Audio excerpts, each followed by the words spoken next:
What's up, everybody? It's Kyle with another episode of Unlocking Your Inner Strength. This is episode 142. Today, what we're going to cover is simple meditation techniques. I had somebody request this at a workshop last week. Thank you, Nina. And ask and you shall receive. So I'm always looking for different topics as well to cover that you might find interesting or helpful. So feel free to shoot me a message or shoot them out there, whatever topics you would like covered, and I'll do my best to cover them.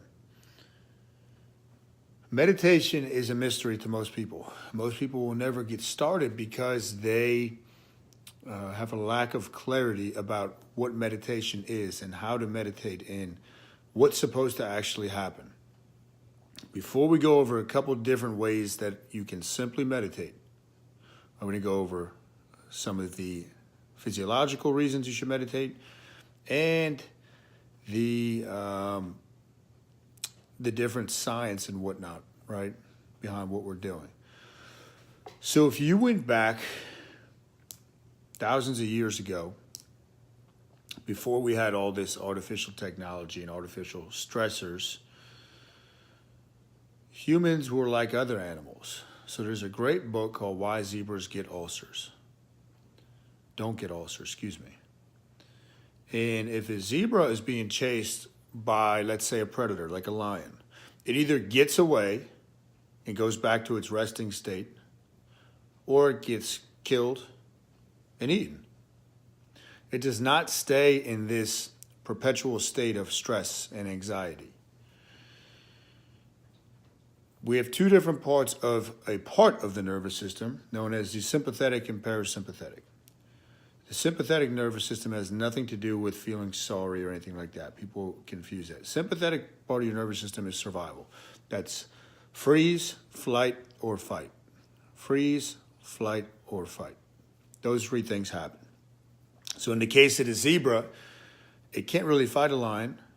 If it freezes and the lion already saw that it was alive, that's not going to work. So it tries to flee. It flights, flies, whatever you want to say. But once again, those stress hormones come up, your cortisol, your adrenaline, all these things spike. They divert blood flow to the digestive tract, right? They send blood and blood glucose, sugar out to the muscles to prepare them for battle, to run. And this is known as a stress response. Now, here's the thing. With the stress response, it doesn't matter if it's an actual physical threat or if it's up here. Most of the time, it's up here, where it's thoughts that we're having. The brain and the body do not interpret it that way. They interpret it as a physical threat to your survival. So other things, when we're chronically in a state of stress, sleep is going to be impaired, and that can contribute to stress. Your visceral fat, the fat that surrounds your organs, is going to go up. The reason that goes up is, again, your body, your brain is taking this message, hey, we have this threat. Even though the threat is usually up here, it's just imaginary. It's anxiety, it's thoughts about the future, it's fear. It could be worrying about relationships, about money, about your job, whatever it is. But your brain says, man, we got to think about survival, so let's jack up the cortisol. Cortisol and certain other hormones send a signal to let's pack fat down around the organs to protect them from this external stress. So it's all survival based. My point with telling you that is that we are not supposed to stay in this perpetual state of the sympathetic nervous system. You cannot always have your foot on the pedal. We're supposed to have a stress response and then revert back to what's called parasympathetic. So parasympathetic is the rest, digest, recover, sleep part of your nervous system. Most people need to spend much more time there. They need to get to that part of their nervous system. And one of the ways we can do that is through meditation. So meditation, the misnomers, the misconceptions are that when you meditate, you're supposed to have a blank mind. Everything's supposed to clear and zero out. That is one of the biggest misconceptions about meditation. Even the Zen Buddhist monks that live high in the mountains, rarely ever achieve that state. And if they do, they're practicing their whole life to get to that state. You have different brain waves and whatnot. We're not going to go into that. But the idea is for you to realize that meditation, the benefits are not going to happen immediately. It's not going to happen during a meditation session. It's not going to happen, oh, I feel great. It's not really that. It's when you get into these situations where you start thinking about the future, when you can't stop your mind, when you're worried, that you can catch yourself and say, wait a minute, you're thinking out into the future. So it's really, to me, about awareness. And I get stressed just like everybody all the time and start catching myself with thoughts about the future. But it's the catching myself where I can say, wait a minute, I'll deal with that when it comes. I'm doing what I can do. And it comes into benefits you. So, meditation. You're only going to have time to meditate if you make the time to meditate. Most people, again, don't see an immediate payoff. It's not exciting. It's kind of like going to a gym. Most people don't go to a gym or stick with a fitness program because they don't know what to do. So meditation, I'm going to show you what to do. But know this, you have to schedule it and you got to stick with this. Now, you don't have to meditate for 30, 40 minutes, an hour. What I like to do is 12-minute sessions. 12 minutes a day is my goal. Do I do it every day? No. Do I notice a big difference on the days that I don't do it? Yes. So 12 minutes. Now, there's a couple different things we can do with meditation. The first thing is your breathing. No matter which form that I'm going to recommend or tell you about, you can use anything, but it comes down a lot to your breathing. So when you breathe in through the nose, in the diaphragm, so my belly should rise out. When I breathe out through the mouth, like through pursed lips, the belly should shrink back in. So the diaphragm, right? It should expand when I breathe in through the nose. When I breathe out through the mouth, it'll shrink. Okay? And that's how we want it to happen. Now, when you breathe out through the mouth, you hit something known as your vagus nerve, the vagal nerve, which gets you into that parasympathetic state. So breathing out through the mouth is something that's been taught in yoga and meditation for thousands and thousands of years because it works. So breathing out through the mouth is key. Now, types of meditation. A couple of my favorite types. I'm going to give you 3 types here. First one is where you would literally just sit outside, stand outside, and you would scan the senses. So do your breathing. And for the first 2-3 minutes, just notice everything that you see. You're going to notice stuff that you normally don't notice. Notice everything that you hear, smell, taste. Taste is a hard one, but just kind of, is there something I can taste in the air? What, can I feel the inside of my mouth? And then feel sunshine, wind, rain, temperature, all this stuff. And you scan that stuff because what happens is you become present in that moment.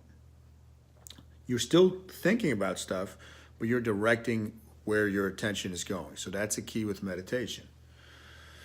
So that one is just called, let's call it scanning the environment. I don't even have a name for it, but it's very peaceful. Second one is a Russian ladder. So walking is a great thing to do to lower stress hormones and cortisol levels. So the Russian ladder is if you went out to the street and you do a 3 or 4 step or 5-step Russian ladder. So what that means is you would inhale for 3 steps, exhale through the mouth for 3 steps, inhale for 3. In the ladder, you can keep trying to work up in steps if you want to, but that's an awesome one. I love doing that one. Again, you could just go up and down the street a few times. And the last one is called Ascension Meditation, something that I do that was taught to me by one of my coaches in a mastermind group that I'm in. And you're directing your thoughts again, right? We're not just letting our thoughts run rampant. So I set the timer for 12 minutes. The first part of the meditation, and you're probably going to want to write this down, or maybe I'll post it below, but try to remember this. The first part is you inhale 1, exhale on 2, inhale on 3, exhale on 4. Go all the way up to 10, and then you're going to come back to 10. So you're just working on that basic breathing. That's the first part. There's 5 parts to this. The second part, I'm focused on my breathing, but now I'm thinking I am unstoppable. So these thoughts, and sometimes I'll say it on the exhale, but I am unstoppable. I am unstoppable. So it's an affirmation. I do 10 of them. Third part, I think of somebody in my life, and I think of 4 to 5 qualities that I love about that person. It brings appreciation and gratitude to the table. Again, you're directing your focus, your attention. Fourth part for me is about wealth, and you can use this for any part of your life that you feel you need to work on. But for me, it's abundance is flowing to me freely and easily for the greater good of all involved. So it kind of changes my mindset about the value I'm trying to put out into the world, and that there's an equal exchange and all this, but it's directing my mindset. And the last one is I just do the breathing. So whatever time is left, I will post it out. Whatever time is left, I do the deep belly breathing. And for a lot of people, it's the Om. So if you just say or Om, that's hitting that nerve. So you can inhale. Om. So it's the same thing as an exhale. It's like a stronger exhale. And then when the timer goes off, you're done. Again, I do it for 12 minutes. If you can do it for 5 minutes, that's great. 3 minutes, that's great. But what I'm going to finish with meditation is as kind of ironic as it seems, you have to meditate to the clock, meaning set a timer. Because if you don't and you leave it open-ended like anything, you're just going to waste that 10 to 20 minutes daydreaming about stuff and thinking about work that you have to do. Set a timer. Set a timer. Nothing creates focus, because we're trying to create focus with this meditation. Nothing creates focus like intense time pressure. So try to think about that, remember it. I will post the Ascension Meditation techniques below this video. And if you have not already done so, please leave a review on iTunes for me. Please subscribe on iTunes, share the iTunes podcast, doable so people can digest and put them to use. And please hit the share button if you're watching on Facebook or you happen to watch this later. Thanks for tuning in. That's it for episode 142, and I'll be back later in the week. Peace.